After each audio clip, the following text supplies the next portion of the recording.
कांग्रेस प्रदेश अध्यक्ष जीतू पटवारी के भाइयों और इंदौर जिला अध्यक्ष सदाशिव यादव पर एफआईआर के बाद राजनीतिक माहौल गर्म है।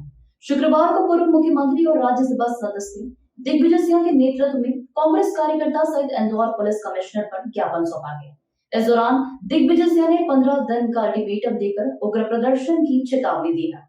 दरअसल पीसीसी चीफ जीतू पटवारी के भाई नाना पटवारी, भारत पटवारी और जिला अध्यक्ष सदाशिव यादव पर तेजाजी नगर थाना क्षेत्र की उमरीखेड़ा स्थित 35 करोड़ की 6.33 एकड़ जमीन पर जबरन कब्जा करने और धमकाने के मामले में एफआईआर दर्ज हुई, जिसके बाद राजनीति गर्मा गई।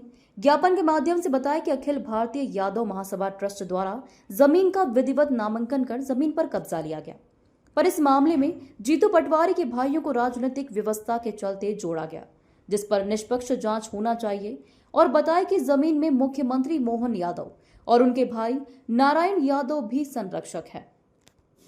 मैं सन 71 से लेकर आज तक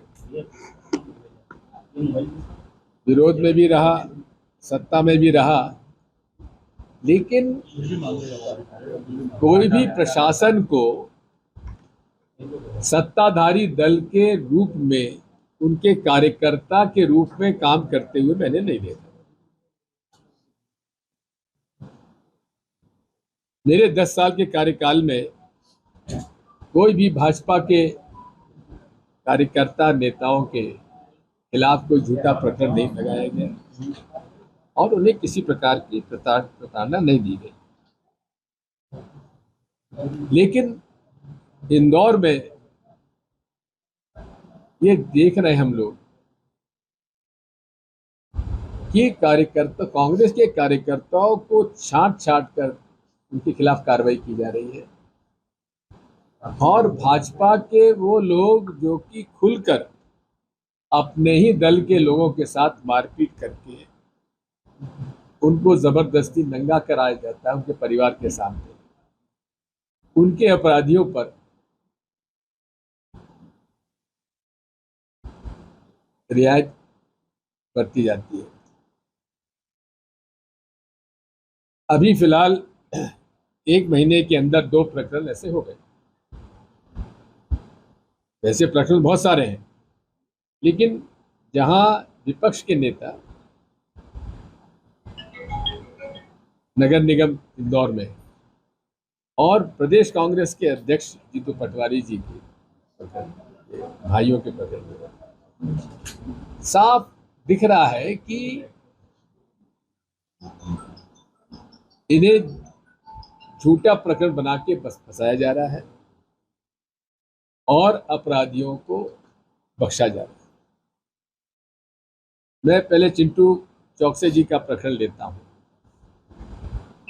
हाँ, इनके बच्चों में और दूसरे में पड़ोसी में किसी बात को लेकर झगड़ा हुआ, दोनों के तरफ सिर में चोट आई, लेकिन जो भाजपा के साथ जुड़ा हुआ था उसको गंभीरता से लेते हुए कांग्रेस के चिंटू चौकसे के परिवार के लोगों पर गंभीर मुकदमे दायर किए, उसको गिरफ्तारी की, लेकिन इनकी एफआईआर जो हुई उस एफआईआर में जो कार्रवाई होना चाहिए थी वो नहीं हुई। ये हमारी शिकायत है। खैर, अदालत ने हमारी प्रार्थना स्वीकार की और उनकी जमानत हो गई और बाकी केस भी हम लोग लड़ेंगे। लेकिन मैंने स्वयं ने दोनों लोग जिनके सर में चोट आई है उनका फोटोग्राफ मैंने सोशल मीडिया पे डाला था। साफ लग रहा था कि बीजेपी के व्यक्ति के उतनी गंभीर चोट नहीं है, लेकिन गंभीर प्रकरण उन लोगों पे लगाया गया जो उनके साथ उनका झगड़ा हुआ। दूसरी तरफ चिंटू चौकसे के पुत्र को काफी सीरियस चोट थी, उसका फोटो भी मैंने लगाया और उस पर जिन लोगों ने घटना की उन पर साधारण केस लगाया, उनकी गिरफ्तारी भी नहीं हुई। अब आइए ये ग्वाला कॉलोनी का केस।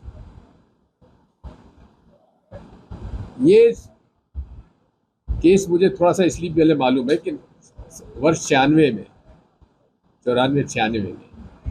इंदौर से डेयरी जो है उनको बाहर शिफ्ट करने का एक सुझाव आया।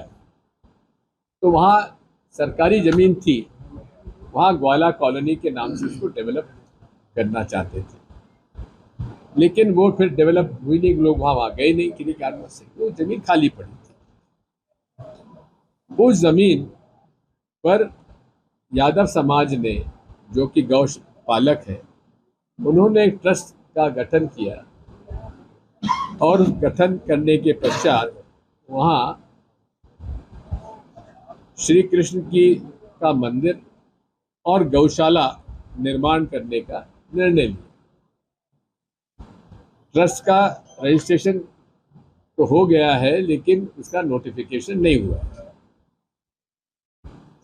अब इसी बीच में एक व्यक्ति जिनके ऊपर आपराधिक प्रकरण रहे हैं, वो सामने आए। मैं उनको नहीं जानता, लेकिन जो मुझे बताया गया, ये पुलिस इसकी जांच करे कि जिसने शिकायत की है उन पर कोई आपराधिक प्रकरण है या नहीं है। लेकिन इतना जरूर है कि मैंने शासकीय रिकॉर्ड देखा है, उसमें कहीं उस महानुभाव का कहीं नाम नहीं है। कोई ना पटवारी रिकॉर्ड में है, ना खसरे में है, ना खाते में है। अब वो शिकायत करते हैं कि मुझे मार्च के आखिरी हफ्ते में 15-16 लोगों ने धौंस दपटी, पैसा मांगा और मेरे साथ मारपीट की, और उसे पुलिस रजिस्टर करती है मई के आखिरी हफ्ते में, और उसमें प्रदेश कांग्रेस के अध्यक्ष जीतू पटवारी जी के दो भाइयों के खिलाफ मुकदमा दर्ज हो जाता है, जबकि वो उनका कोई लेना देना नहीं, ना वहाँ कभी हो गए, ना कोई प्रमाण है।